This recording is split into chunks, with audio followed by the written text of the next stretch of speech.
तो अर्शी फरिश्ते कहते हैं, या अल्लाह, जैसे जमीन वाले आसमान पे चांद देखते हैं, हम सैयदा का मुसल्ला देख रहे हैं।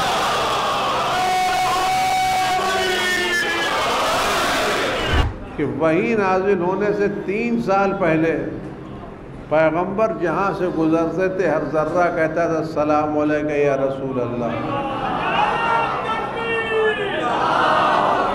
इसलिए कि अबू तालिब ने जश्न मनाया है, अली ने जनाजा पढ़ाया।